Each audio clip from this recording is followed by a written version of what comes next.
région doit avoir un centre de formation qui répond aux attentes des jeunes de ces régions en matière d'insertion professionnelle. Comme vous l'avez déjà dit, ce centre existait déjà. Il était connu sous le nom de centre d'estivage. C'était juste un complexe hôtelier. Et comme vous le savez, la formation professionnelle, c'est la formation des compétences. C'est-à-dire il faut former des gens compétents et qui sont prêts à être employables par les entreprises du marché.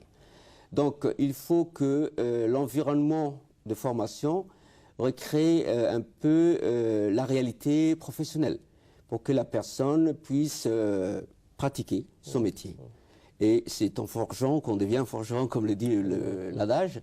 Donc le ministère a réhabilité ces centres, il a équipé ces centres et nous avons transformé ces centres en un complexe à la fois établissement de formation, mais aussi une unité hôtelière. D'accord. C'est donc les deux vont être combinés sur place au sein du centre. Justement, des jeunes vont être formés au métier de l'hôtellerie, vous le disiez. Quels sont donc les critères de sélection puisque le centre vient de lancer ces activités? Alors, le centre, est, comme son nom l'indique déjà, c'est un centre sectoriel de formation au métier de l'hôtellerie et du tourisme. Donc, il doit répondre aux besoins en compétences du secteur de l'hôtellerie et du tourisme. C'est un secteur qui est en développement aujourd'hui dans notre pays. Comme vous l'avez vu, de nombreux hôtels ont été récemment créés, d'autres sont en voie d'être créés. Et c'est un secteur qui est très demandeur de gens très compétents. Et c'est un secteur qui demande surtout une forte qualification. Donc, les jeunes qui vont être formés au centre sectoriel de formation au métier de l'hôtellerie et du tourisme d'Arta sont des jeunes qui ont déjà finalisé leur parcours secondaire. C'est des jeunes qui disposent ou sont titulaires du baccalauréat professionnel ou plus, qui ont la licence, mais qui n'ont pas pu trouver un emploi avec ces premiers diplômes. Donc, il s'agit d'une mention complémentaire et ces jeunes-là vont être recyclés dans un secteur qui aujourd'hui est demandeur d'employés. D'accord. Vous le disiez donc au début, il s'agit d'un complexe hôtelier en plus d'être un centre de formation professionnelle. Oui. Et comme je disais tout à l'heure, il faut recréer l'environnement professionnel. Donc les jeunes doivent apprendre sur place le métier. Donc il y aura des gens qui vont venir dans ces centres. Il y aura des clients.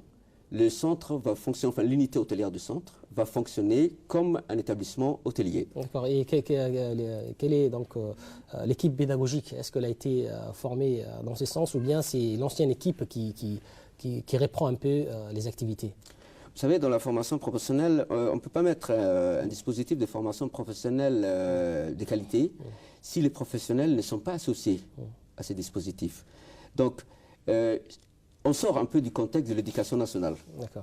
Ici, il faut que dans la formation, il faut amener les professionnels à participer avec nous. Donc, il n'y a pas que l'équipe pédagogique qui intervient dans ce centre. Nous avons aussi recruté des gens qui ont une longue expérience dans le secteur de l'hôtellerie, à tous les niveaux, à toutes les spécialités, c'est-à-dire en ce qui concerne la réception, la restauration, la cuisine. Et ces gens-là vont encadrer les jeunes, vont leur délivrer leur savoir-faire. D'accord. Maintenant qu'on parle de formation, quel type de spécialités seront dispensées? Alors, c'est un centre qui va offrir un large éventail, un éventail assez large de formation. Il va offrir toutes les spécialités qui existent dans ce secteur. On commence par, il y a 3 sous-secteurs dans le secteur de l'hôtellerie et du tourisme. Il y a d'abord le secteur de l'hôtellerie. Dans ce sous-secteur, il y a la réception en hôtellerie. La personne qui reçoit les clients, qui se trouve au desk et qui enregistre sa demande, qui planifie les occupations des chambres, qui s'occupe de tout ce qui est activité de réception, qui s'occupe aussi de la surveillance du hall et de la sécurité des personnes qui sont dans l'enceinte de l'hôtel. Ensuite, nous avons, et là, ce sont les professionnels qui ont insisté, nous allons former ces jeunes au management du personnel des tâches. C'est-à-dire, c'est les gens qui vont occuper les postes de gouvernants ou de gouvernants général et qui vont gérer tous les employés qui s'occupent de tout ce qui est nettoyage des chambres, et toutes les femmes de ménage. Ensuite, nous avons le sous-secteur de la restauration. Nous avons une formation pour la cuisine. Le chef cuisinier, la personne qui prépare le mets raffiné, qui doivent être capables de s'adapter à tous les goûts. Parce qu'un hôtel reçoit des clients qui viennent de l'Europe, de l'Afrique, de l'Asie, des Amériques. Donc c'est quelqu'un qui doit être compétent pour préparer des plats qui viennent de diverses origines. Nous avons aussi la personne qui va servir, c'est-à-dire le garçon de restaurant, le serveur. C'est lui qui va déposer les plats qui sont cuisinés devant les clients. Ensuite, nous avons tous les secteurs du tourisme. Dans ce sous-secteur, nous avons les guides touristiques. Voilà. Aujourd'hui, nous avons plusieurs régions à Djibouti qui disposent de sites touristiques. Donc, les invités, enfin les clients de l'hôtel qui ont envie de visiter, ils ont besoin de quelqu'un qui leur propose des excursions, qui leur propose le parcours pour découvrir les originalités du pays. Nous avons aussi la formation en animation hôtelière et touristique. C'est la personne qui va organiser des activités, des galas, des soirées mondaines pour les clients. Et enfin, nous avons bien sûr la formation en agence de voyage, option tourisme. C'est la personne qui va préparer, qui va élaborer le produit touristique et qui va bien sûr vendre ces produits touristiques aux gens qui souhaitent visiter le pays, aux visiteurs étrangers. D'accord. L'un des objectifs, sinon le principal objectif de ces centres, c'est la lutte contre le chômage, surtout des jeunes. Bien sûr. Comme je disais, chaque région a ses propres potentialités. Et elle doit pouvoir donner à ces jeunes la possibilité de se former, la possibilité de trouver là où ils sont nés, là où ils habitent, une occupation, un endroit pour s'insérer professionnellement, pour se développer socialement et économiquement. D'accord. Maintenant, vous avez prévu également un accompagnement professionnel, socio-professionnel pour les apprenants. Une fois leur cursus achevé, vous allez effectivement les accompagner dans la recherche d'un emploi. Bien sûr. Il y a trois types de dispositifs qui comprennent trois grandes parties. Il y a d'abord la formation de production. Qu'est-ce que c'est une formation de production ? Les jeunes vont être confrontés aux exigences, à la réalité de l'environnement professionnel, comment ils vont faire demain quand ils seront sur le marché du travail. Donc, ils vont servir des vrais clients, ils doivent s'adapter, ils doivent retrouver le geste professionnel, et donc ils seront encadrés par l'équipe pédagogique et par les professionnels. Ensuite, nous avons une deuxième partie, c'est l'immersion en stage, en entreprise. Pendant 3 mois, ils vont faire un stage dans les différents hôtels. C'est un stage d'intégration parce qu'il y a différents types de stages. Il y a le stage de découverte, le stage de formation, mais celui-ci est différent des autres. Il est différent des autres, c'est un stage d'intégration. C'est-à-dire, les jeunes ont déjà la pratique professionnelle. Ils ont appris ça dans les centres. Là, maintenant, ils doivent pouvoir se vendre. Ils doivent, on leur donne la chance d'aller en entreprise, de montrer ce qu'ils ont appris, de montrer leur savoir-faire et leurs compétences. Ensuite, bien sûr, il y a tout l'accompagnement. Les jeunes doivent pouvoir être capables de rédiger une demande d'emploi, doivent être capables de faire un CV. La manière de faire le CV est tout un art. Donc, il y aura là toute une équipe qui va encadrer les jeunes pour qu'ils puissent mettre en place les outils qui vont lui permettre de se vendre, les outils qui vont lui permettre de convaincre son futur employeur et de lui dire, voilà, moi je suis différent des autres. Je suis différent parce que je sais faire ça. Et les diplômes qu'on va leur délivrer participent aussi à cette insertion professionnelle parce que lorsque vous allez sur le marché du travail, si vous montrez au chef d'entreprise un diplôme, pour lui, ça ne veut rien dire. Avoir un bac pro en commerce, avoir un CAP en commerce, lui, ce qu'il a envie de savoir, c'est ce que vous savez faire. En termes pratiques. En termes pratiques, en termes de compétences. Donc, nous allons joindre au diplôme de ces jeunes un relevé de compétences qui va lister l'ensemble des compétences que les jeunes ont maîtrisées durant leur formation. Et c'est ça qui va faire la différence au moment de l'entretien d'embauche. L'employeur va regarder le certificat de compétences, il va dire « Ah bien, vous maîtrisez telle compétence. Eh bien, on va voir. Et là, il y aura le test. Et c'est une façon de faciliter, vous voyez, faciliter l'accès de ces jeunes à l'insertion professionnelle.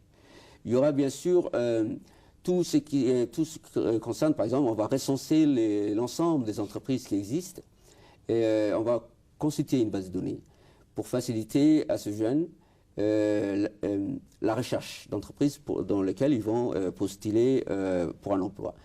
Et là, nous sommes en collaboration avec le ministère du Travail, l'ANEFIP, qui, bien sûr, prend en charge cette grande partie sur l'insertion professionnelle. Et actuellement, la dernière fois, l'inspecteur général disait que l'ANEFIP avait mis en place dans chaque région une cellule qui va s'occuper de tout ce qui est insertion professionnelle de jeunes de ces régions-là. Et justement, nous aussi, nous avons des établissements dans chaque région. Et la collaboration qui a commencé aujourd'hui dans la capitale va se poursuivre. Et je crois que c'est en ligne droite de la politique du président de la République. D'accord. On sait que la région d'Arta, c'est une région touristique. Est-ce que vous pensez que ces complexes va booster justement ces secteurs dans la région d'Arta? Alors, chaque région a ses propres potentialités. Voilà. Donc, nous avons aujourd'hui Tajoura avec le port de Tajoura. Donc, Tajoura, c'est une région où le secteur des transports logistiques est un secteur qui va créer beaucoup d'emplois. Nous avons aussi un port de réparation de navires qui va se créer, un aéroport qui va se créer à Obok. Nous avons l'industrialisation du côté d'Ali Sébié et nous avons le fameux corridor djibouto-éthiopien pour Dikil. Aujourd'hui, dans la carte de formation du ministère de l'Éducation nationale et de la formation professionnelle, nous avons une cinquantaine de spécialités. Une cinquantaine de spécialités qui couvrent l'ensemble des secteurs prioritaires de l'économie nationale. En commençant par le secteur primaire, l'agriculture, l'élevage, en allant dans le secteur du bâtiment. Aujourd'hui, à Djibouti, comme vous avez pu vous apercevoir, il y a beaucoup de construction. Donc, il y a beaucoup de débouchés pour des jeunes qui veulent mettre la main à la pâte, quoi. Et surtout le secteur des transports, de l'hôtellerie et du tourisme.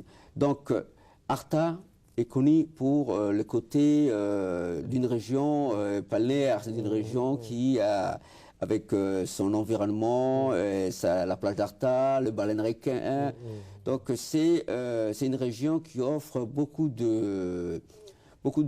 qui a beaucoup de richesses dans le secteur de l'hôtellerie et de la restauration et du tourisme.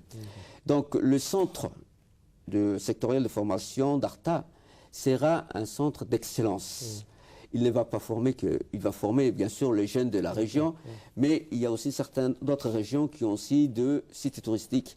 Et s'il y a un besoin dans ces régions, par exemple, pour former des gens en guide touristique, bien sûr, ils vont être formés dans ces centres-là. C'est un centre qui va servir pour l'ensemble du pays, bien sûr en priorité pour les jeunes d'Arta, mais qui va aussi servir pour tous les jeunes de toutes les régions de Djibouti, de la République de Djibouti. Vous disiez que la région d'Arta est une région touristique. D'autres régions aussi ont cette potentialité. Est-ce que dans ces cadres-là, vous avez prévu à l'avenir de généraliser ce genre de centres au niveau des autres régions? Dans le plan annuel de l'éducation, dans le chapitre sur l'enseignement technique et la formation professionnelle, un des objectifs stratégiques, c'est l'accès à l'enseignement technique et à la formation professionnelle. L'accès à l'enseignement technique et à la formation professionnelle comprend deux choses. Elle comprend la création, la réhabilitation et l'équipement des centres de formation pour permettre à un large public d'accéder à la formation professionnelle.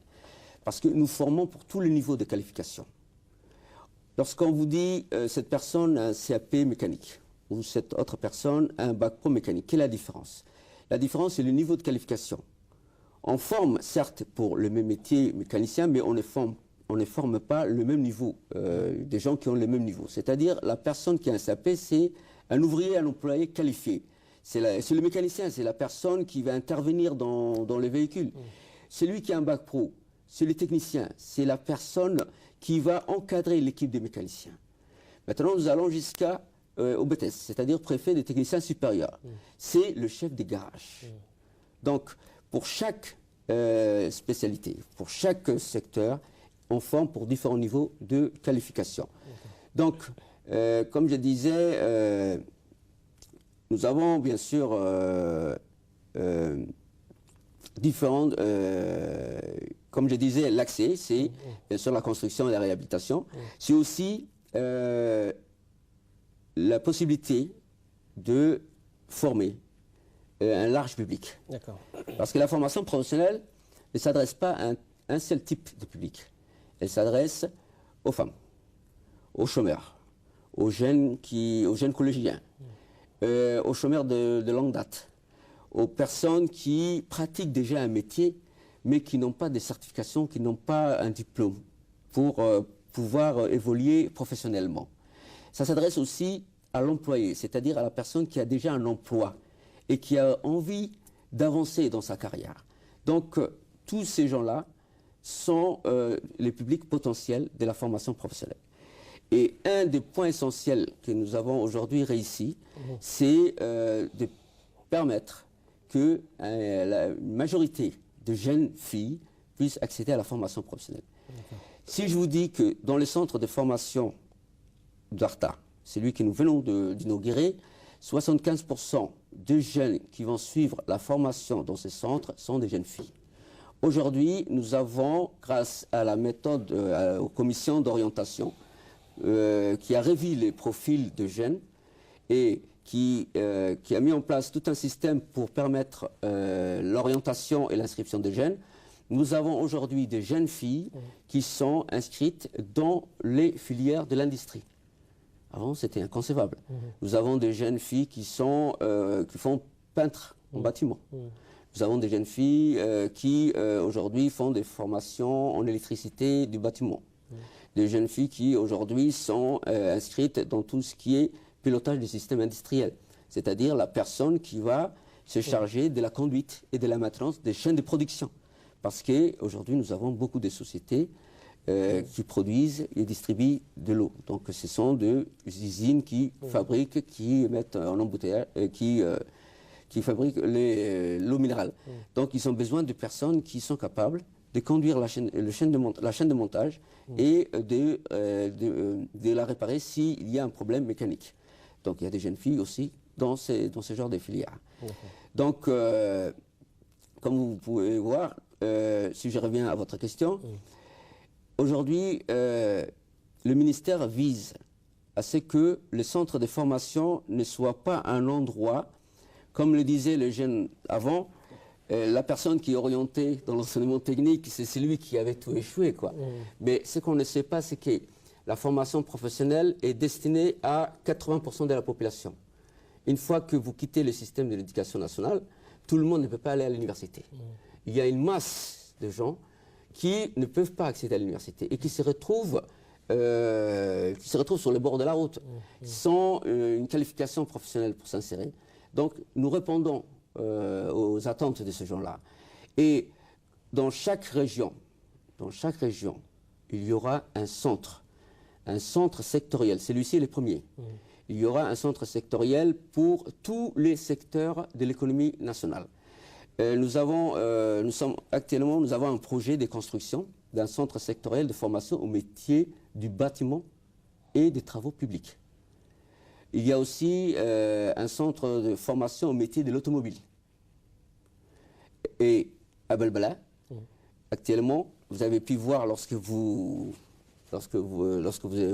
allez à Belbala, avant d'atteindre l'hôpital italien, il y a un centre de formation au métier du transport et de la logistique.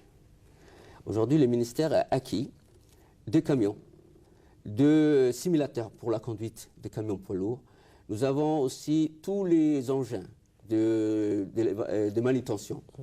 Nous avons les camions poids lourds, comme on dit, semi-remorques, pour former les gens qui demain vont s'investir dans le corridor djibouto-éthiopien.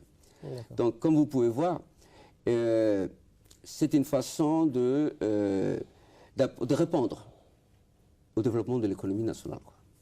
Voilà, merci Monsieur le Directeur d'avoir répondu aux questions des compléments d'infos. C'est la fin de ces nouveaux numéros. Je vous propose à présent de suivre l'intégralité de la cérémonie de jeudi dernier consacrée à l'inauguration de ces complexes. Merci Monsieur le Directeur. Merci à vous de nous avoir suivis. On se retrouve la semaine prochaine.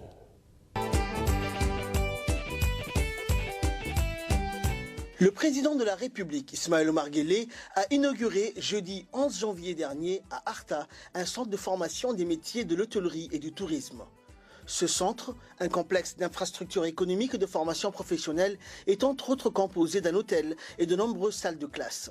L'hôtel adjoint d'une piscine allie toutes les gammes d'offres qui vont de simples chambres à des pièces prévues à héberger des familles entières en passant par des chambres doubles et des suites pour VIP. Il intègre également des bungalows dont l'association avec l'air frais et doux d'Arta est à même de connecter les clients avec un idéal d'atmosphère et de climat. Quant à la partie de ce complexe dédiée aux formations de métiers de l'hôtellerie et du tourisme, elle comprend des salles de classe aux finalités bien distinctes. Certaines de ces classes sont effectivement prévues pour abriter les cours magistraux. D'autres sont spécifiquement aménagées en vue de parrainer les cours pratiques et techniques. Infrastructure scolaire technique, certes, le nouvel centre de formation prévoit toutefois une large place à la notion importante de culture générale. Sa bibliothèque est effectivement de nature à aiguiser la curiosité intellectuelle des élèves. La cuisine moderne de ce centre et les restaurants situés dans la même enceinte confèrent enfin à l'établissement tous les attributs propices à un environnement scolaire de qualité.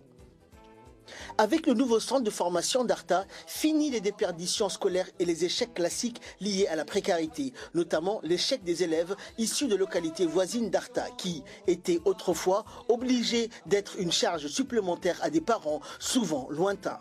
L'inauguration du nouveau centre de formation au métier d'hôtellerie et de tourisme d'Arta s'inscrit dans la droite ligne de la politique du président de la République Ismaël Omar Guelleh, précisément dans sa démarche visant à combattre le chômage, notamment celui des jeunes, par le biais de la mise en service d'une série d'infrastructures scolaires et techniques censées octroyer des formations professionnelles rapides. Le choix d'ouvrir un centre d'apprentissage des métiers du tourisme et de l'hôtellerie à Arta est par ailleurs loin d'être fortuit. Il s'explique par le fait que cette région, bourgade touristique au relief et climat doux, est appelée, dans le cadre de la constitution des pôles régionaux de développement, à se doter d'un capital humain hautement formé dans les métiers du tourisme et de l'hôtellerie.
À leur arrivée, la population de la région d'Arta est venue en masse les saluer.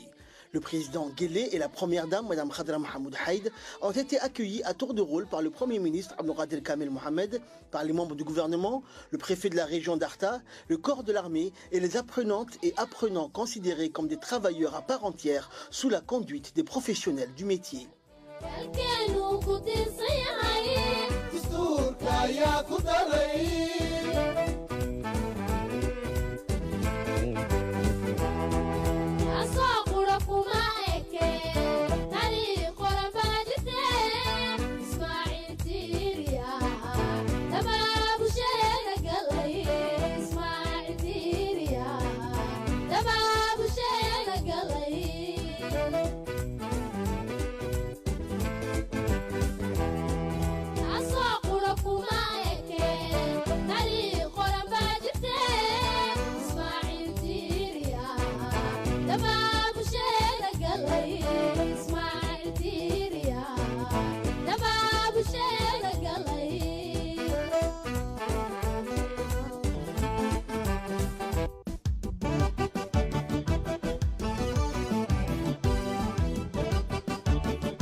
Par la suite, le président de la République et la première dame ont effectué une visite guidée des différents locaux de ce complexe intégré. Ce centre propose une formation continue en direction des entreprises du secteur de l'hôtellerie et du tourisme pour le recyclage et l'actualisation des compétences de leur personnel. Par ailleurs, le centre est compétent pour la réalisation des prestations pour une clientèle extérieure dans un espace d'application, notamment en cuisine, en restauration, chambre et animation touristique.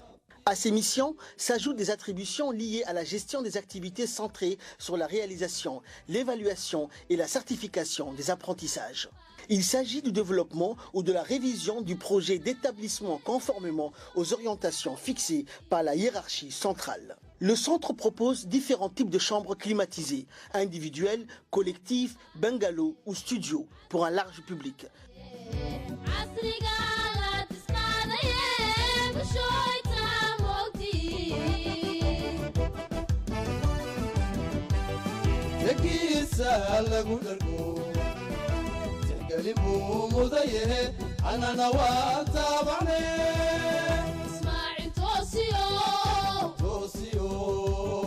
Une grande piscine, un terrain de mini-golf, un espace de jeu pour les enfants, une salle de fitness pour les adultes, un service de nettoyage, notamment la buanderie.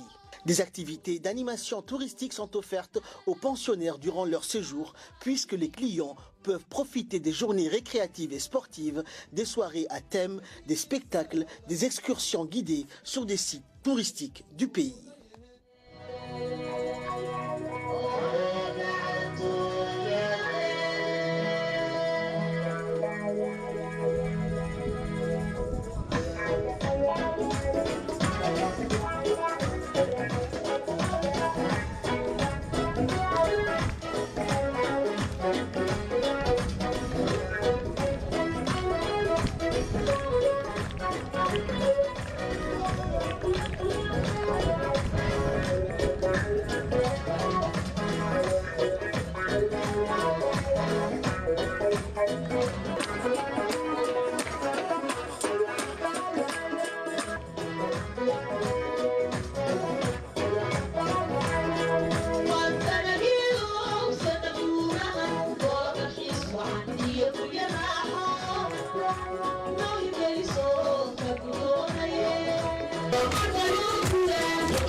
mariyo tusaale lagu daydaa ayaa dalalala dhisa dawada lala qabta dabtuu waxu maamuliyo tusaale lagu daydaa ayaa waxu taradadku katiir shahalka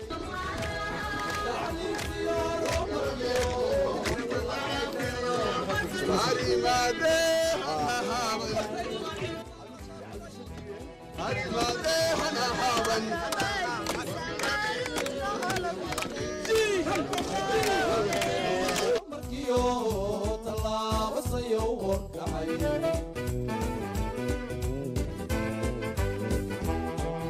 waxaa talada la dhisaa taageero la sii karaa ninkii aad fogatay intuu talayaa taqaan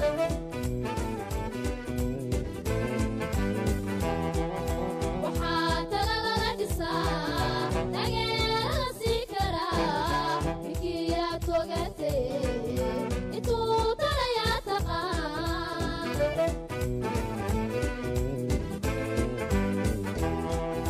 waliba la tashada dadkeediga adow saamiye waliba la tashada dadkeediga adow saamiye tabaala ninkii qabiyo u toogeeya taagyaraha tabaala ninkii qabiyo u toogeeya taagyaraha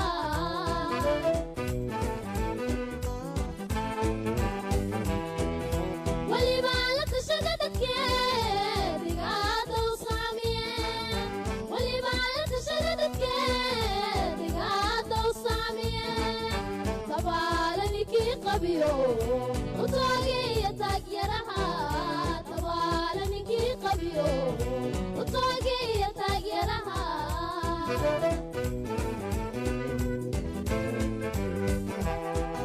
ayaa nabadtiirao dunidu ay tiigsato allana taam nooga dhigay taga eegasayaa lahaa ayaa nabadtiirao dunidu ay tiigsato allana taam nooga dhigay taga eegasayaa lahaa ayaa isku toosiyo talada gobolaysiga dalkeenu ku tiirsan yahay dastuurka ayaa ku daray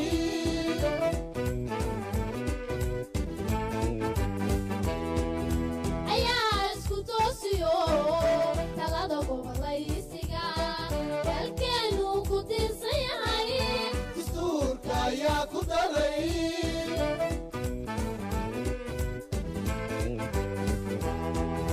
asoo qura kuma eke taariikh qoran baa jirte ismaaciil tiiriya dabaabusheeda galay ismaaciil tiiriya dabaabusheeda galay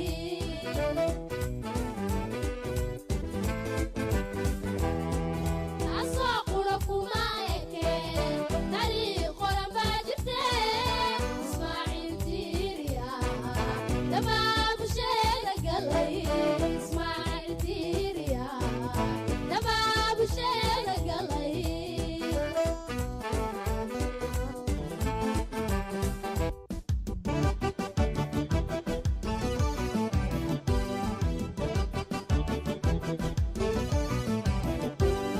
weliba taa waxaa ka daran intuu weli noo tariyo uu inoo soo wadee kamida tamartiyo biyaa dhaqaalahan taabagalay weliba taa waxaa ka daran intuu weli noo tariyo uu inoo soo wadee kamida tamartiyo biyaa dhaqaalahan taaba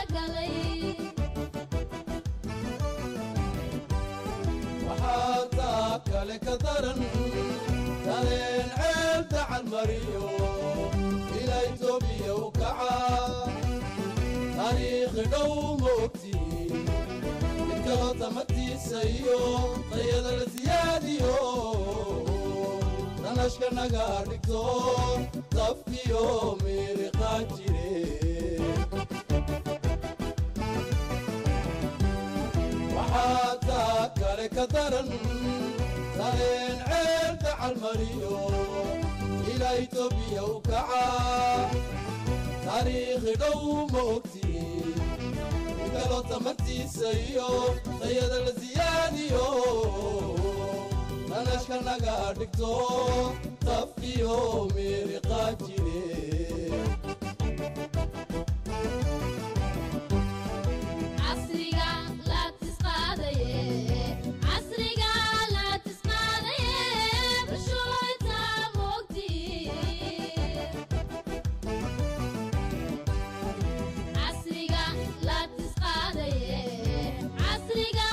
Une fois la visite finie, le chef de l'État, Ismaël Omar Guelleh, a suivi une projection concernant le complexe lui-même en 3D, en compagnie des membres du gouvernement et des sages de la région.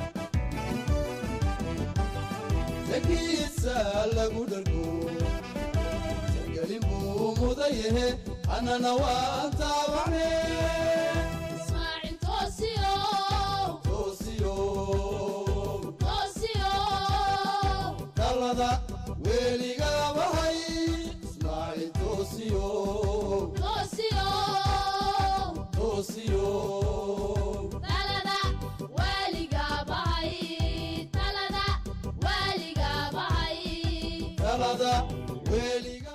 Dans son intervention, le président Ismaël Omar Guelleh a souligné que l'inauguration de ce nouveau centre de formation au métier de l'hôtellerie et du tourisme s'inscrit dans la droite ligne de la politique du gouvernement djiboutien, précisément dans sa démarche visant à combattre le chômage, notamment celui des jeunes, par le biais de la mise en service d'une série d'infrastructures scolaires et techniques censées octroyer des formations professionnelles rapides. On écoute le chef de l'État. J'ai un peu quelques remarques à faire pour la formation, n'est-ce pas? Nous aurons besoin d'animateurs ou d'animatrices, n'est-ce pas, qui s'occupent de l'animation de l'ensemble du dispositif. Ensuite, les techniciens dans différents domaines capables de répondre à toutes les sollicitations de la clientèle. Il faut qu'il y ait des gens qui soient capables de réparer, même la nuit, n'est-ce pas? S'il y a des toilettes qui ont des problèmes, s'il y a l'audiovisuel qui a des problèmes, s'il y a la climatisation, ou je ne sais quoi. Donc, des gens multidisciplines et qui savent se débrouiller pour polyvalent. Il manque une infirmerie aussi, monsieur le ministre. Hein? Il faut qu'il y ait une infirmerie dans le centre qui puisse assurer la sécurité aussi. Si vous faites appel à une société privée ou faire appel à l'autorité publique pour assurer la sécurité ou alors rassurer les gens, n'est-ce pas, qui vont venir ici et qui seront des touristes, n'est-ce pas?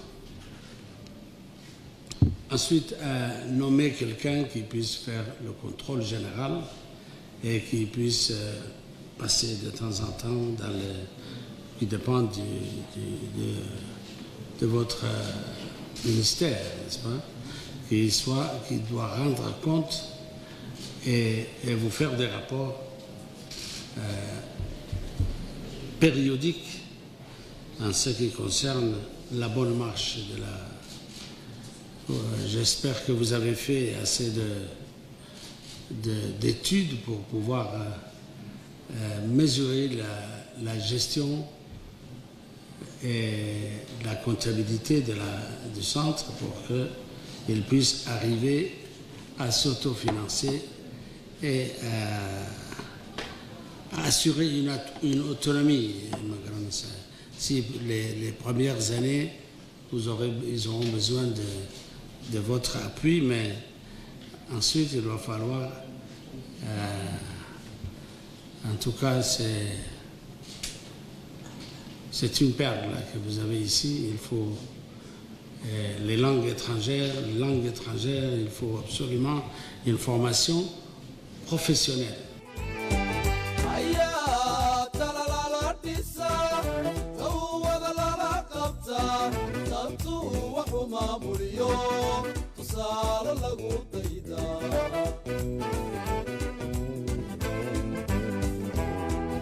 ayaa talalala dhisa tawada lala qabta tantuu waxu maamuliyo tusaale lagu dayda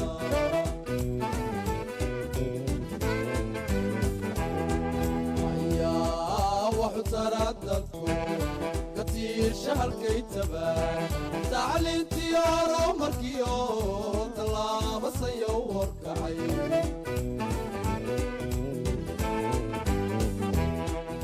Le centre sectoriel de formation professionnelle au métier de l'hôtellerie et du tourisme est un complexe qui est composé d'un centre de formation pour les métiers de l'hôtellerie, de la restauration et du tourisme, mais aussi d'un hôtel-restaurant d'application qui est ouvert au public. Mais vu les besoins qui existent sur le secteur du marché du travail et le fait que le secteur de l'hôtellerie et du tourisme est un secteur porteur pour le développement de l'économie, son Excellence M. Ismaël Omar Guelleh a mis tout l'effort sur la formation professionnelle et surtout dans les secteurs prioritaires. Donc, à partir de là, on a décidé que ce centre devient un lieu où seront formés les futurs employés, les futurs responsables des hôtels et des restaurants et ainsi que du secteur du tourisme.